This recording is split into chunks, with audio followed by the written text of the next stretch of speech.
Previously on Turtle Crossing, we left our slip at Harbour West for the last time and moved over to our slip at the Royal Hamilton Yacht Club, where we will build our enclosure and wait out the long, dark winter.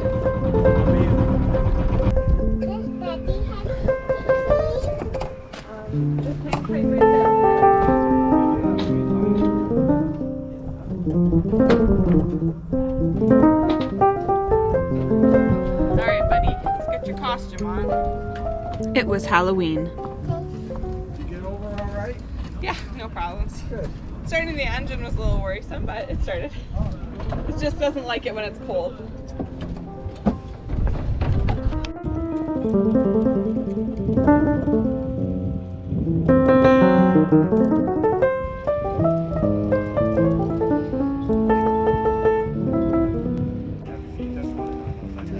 Remember Bruce from our earlier videos?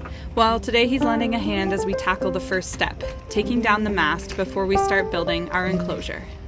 You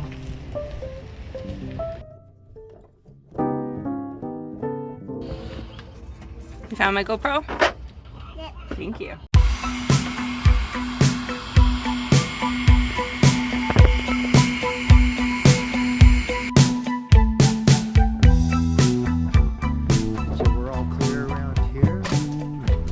You get ready, that's gonna go up in the air in a second. This whole thing is gonna be gone. Wow. Because it's gonna be out for the winter time. So pretty soon they're gonna use the crane and that's gonna pop the mast out of the hole. Okay. But right now they're just getting the forestay down. So story time. Chris is going away for 3 months for a work trip. He took a few days off so that we could get the boat wrapped up and ready for the winter, because William and I will be living on it by ourselves basically. And I was on the phone with my friend and I mentioned the trip, and we had only just found out a couple days ago that it was confirmed, so we hadn't said anything yet to most people. But the dock master was walking by and he heard me say it and he got real upset with me. Because like basically he said, well, if I had known like you and William would be by yourself, I wouldn't have let you do it. Like he's worried obviously because you know it's hard in the winter time. William and I are both pretty tough people. We'll be fine. But also because Chris is going, we'll have access to the car, which means that we will be able to leave the boat more easily and go places more easily if there's a problem or if we need a break or whatever. We also have a lot of redundancies set up, so if there's a power outage, we will have a generator, and we have a few weeks until Chris leaves to get the boat ready, but it should be an interesting adventure. Anyways, I chased down the dockmaster and I kind of explained the whole situation. I think he might feel better about it now. It is what it is. Like, there's not much we can do. I said we can haul out the boat and William and I can go to Germany, but I think it just makes more sense to continue with the plan at this point. So yeah, so we're just waiting right now. The boys, Chris is out there with Bruce and another liveaboard, Andrew, and then Bruce's friend who he works with.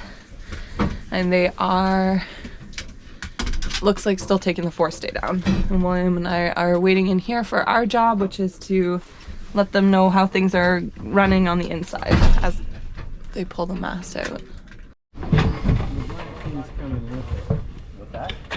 It's coming out. Yeah, the black thing comes with it.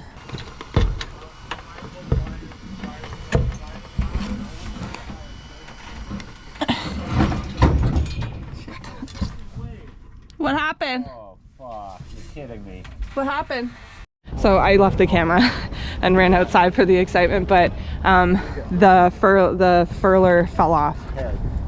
And not just fell off, fell into the water. It's over there. Yeah, but thankfully we had a floating line attached to it. Because we were going to tie it to the mast as soon as we got the mast up high enough. So, like, if that wasn't on it, we wouldn't have been able to pull that back out again. Or we maybe magnet fishing. Anyways, that was exciting. Too bad we missed it. Keep it out. We can drop the mast in on this side if you want. Yeah, okay. So Add some excitement.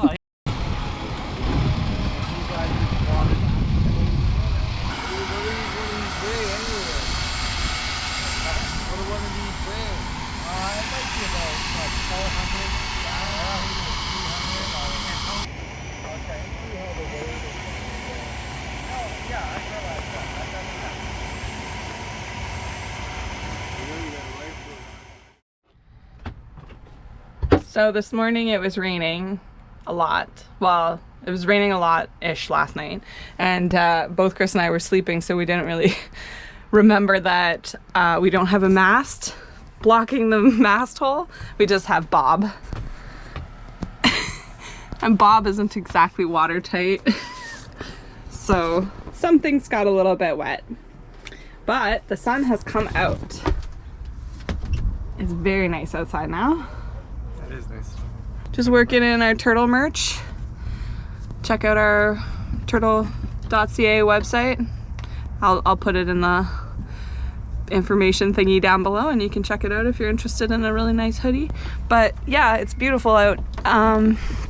It was supposed to be cloudy, and we've got some strange birds in the tall ship mast, and people are building their structures. Some people have their structures already built, it looks like. And as you can see, we are underway with that process. Just doing dock lines. Oh well, Chris is now just doing dock lines. I'm gonna hop out.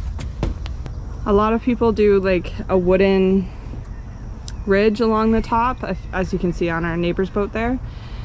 But we're thinking about just doing the conduit along the top, and then doing something like this along each stanchion post up to the front, getting kind of shorter as we go forward, because we don't need as much headroom down here. We need a lot of headroom in the cockpit, because that's going to be like a sitting room for me and William.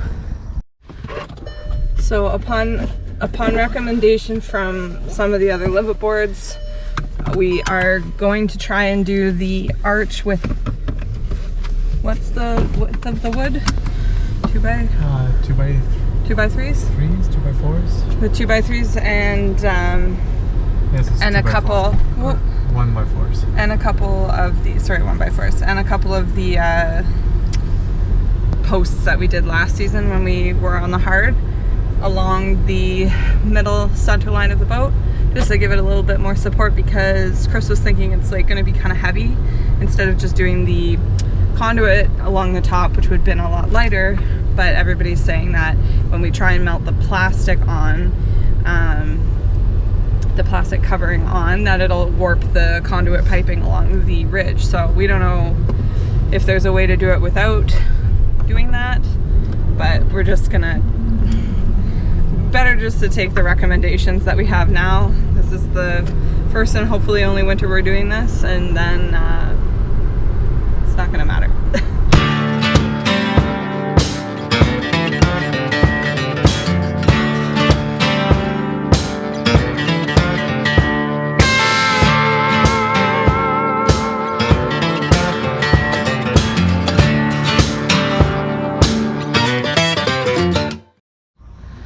Probably very little light. It looks like I'm lit up, but it always looks like I'm lit up and then I'm not. On the off chance that you can see me in this lighting, it's not very late right now. It's probably 6 o'clock. It's 6:30 in Ontario, Canada right now, in November the 4th, and the I don't know, the cage is up. The cage is up. Is that what you'd call it, a cage? I guess so. The ribbing? The ribbing. It's up. There's maybe a few more things Chris wants to do. Maybe another support. Yeah, one or two. Like this one's a good size. Like put it right beside. It won't do a lot, but it's redundancy, and then maybe one more up the front there. No matter what, ours is going to be pretty sturdy. Everybody who has walked by it, who has done this before, has said that looks really good. You guys did a great job.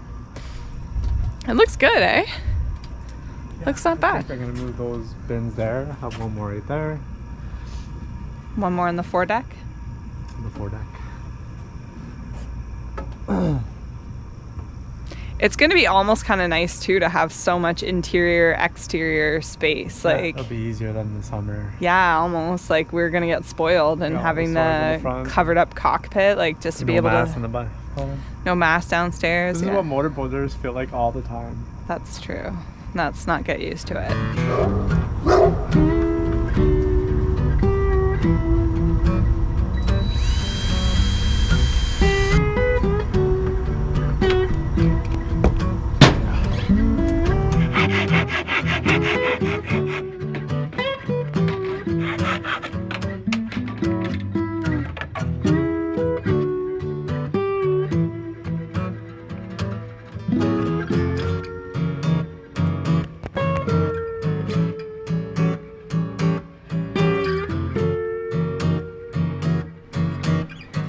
It's day 2 of our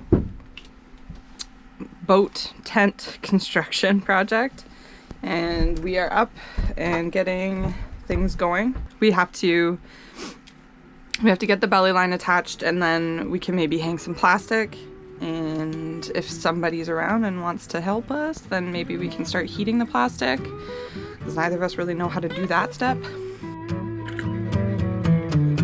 What you doing, Christopher? I'm getting these little loops on it. I'm going to hold the belly line up, so there's a line that goes all the way around the boat.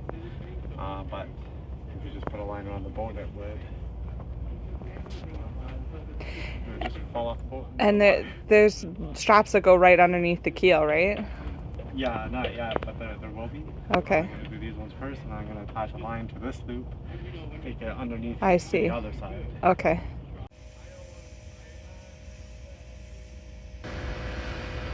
We're going to take this line to the other side. We want this line to go underneath of the boat's keel. To do that, we need something heavy to kind of sink the line so it's easy to go over, and then it's straight across under the keel. But then once it's under, you need to get this wrench back. So you'll pull up on the yellow wrench to bring it back. We are using an imperial wrench, which is my favorite way to use imperial. Throw it in the drink.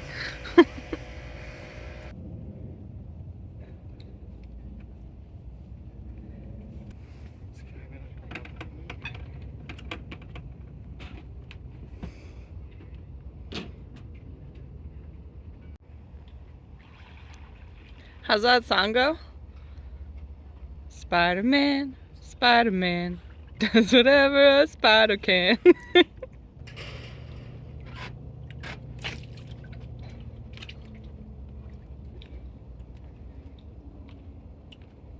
Is it working? Wow! You got your wrench back. Fortunately, upon finishing the belly line, our dependable friend Bruce came through again, offering his assistance to drape the plastic and kickstart the heat shrinking process.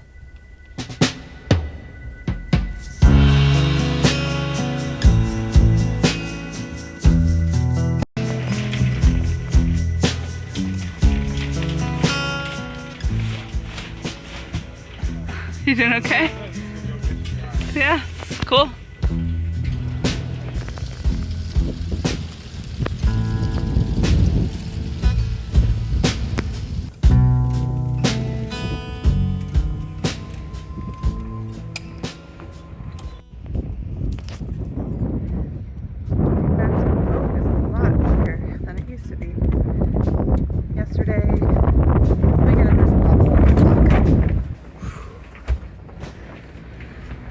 Yesterday, Chris was able to get a lot of this done with Bruce. It worked the first time.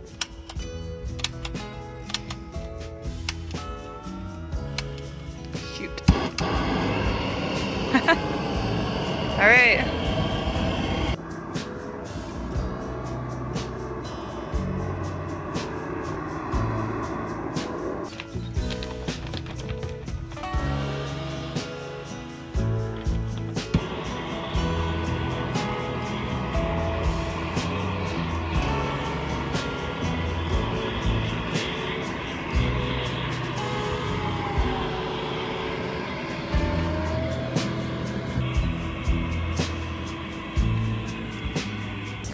We obviously have a gaping hole for a door right now, which is not exactly windproof. And the plastic itself still needs to be heat shrunk. So like the skirting is all done, the lines are all tied, but we do need to shrink this and put our door on there, which is right here. This is our door. It has a zipper on it. So that's gonna get melted onto there, and yeah, then I think we're pretty much done.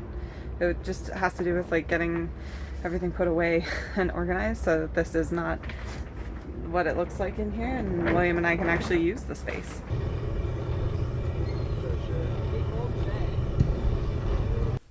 I seem to have found myself trapped on the other side of the bubble, and so therefore was not much help for this part of the process. My job here was to provide counter pressure when needed to help adhere the patch we were installing before heat shrinking the remaining plastic and installing the zippered door, and then I could get out.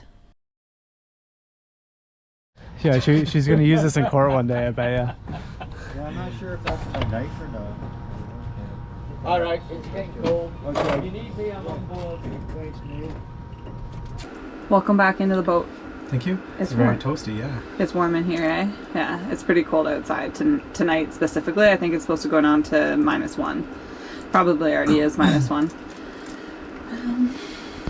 Are we done?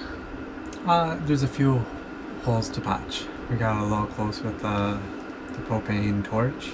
I think that's pretty good though. Like some people do lots of holes, right? Like Yeah, I think I only put one in.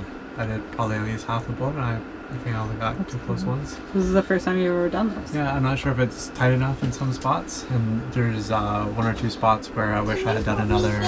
Mm-hmm. There are 1 or 2 spots where I wish I had done another loop with the conduit for like a support. He wants to be lifted and cuddled. So next time, but I'm not sure if we're ever doing this again. We might just.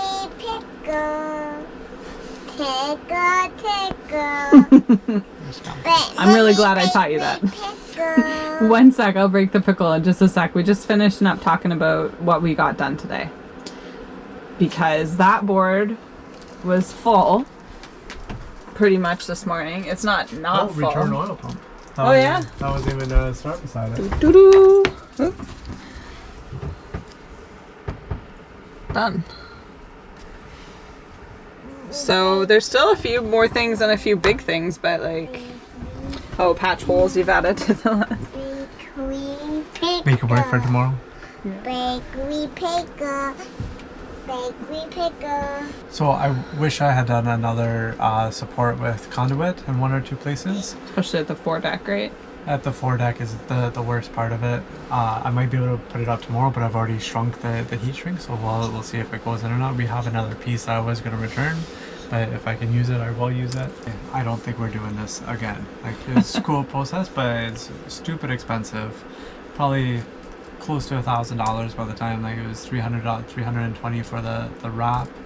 Probably $300 for the conduit. It wouldn't be that expensive hose next year clamps. though if we keep the conduit and we keep the wrap and we blah blah blah, right? Like the wrap. there's a reason why the liveaboards that are here do this every year. Like this is way more affordable than a house. This is way more affordable than an apartment, and it's kind of cool, like the camaraderie and like the friendships and stuff like that. People are so kind and like generous and helpful. Bruce, literally, thank you, Bruce. You did like almost. I'm gonna turn this around. I'm currently making you a pot pie, but it doesn't even come close to thanking you for just like volunteering your time just because you wanted to help us out, and that was really, really great. Time and knowledge, because we didn't know anything and Bruce helped us figure out a lot of it. So even the people who were walking by on the dock said if the door doesn't work out for us, they are like, because Chris is leaving in a week, so they're like, don't worry about it, like if the door doesn't work out and we need to do something else, we'll build her a door, like, which is really nice, because I mean I could probably figure something out, but it's a lot harder when I'm also doing the mom thing and the living on a boat in the winter thing by myself. So What's wrong with the door? What's wrong with the door is that, so the door is a bit short. It's probably like a foot shorter than we want it to be. So that makes it kind of hard coming in and out of the boat, especially because I'll be hauling William groceries, water, like what have you. And it's already not really a good solid step to get into the boat. And I wasn't even thinking about the fact that the metal that goes along the dock is gonna get like mad slippery in the winter. Thank you for everybody who helped out today. The boat's not done. We have some more work to do tomorrow.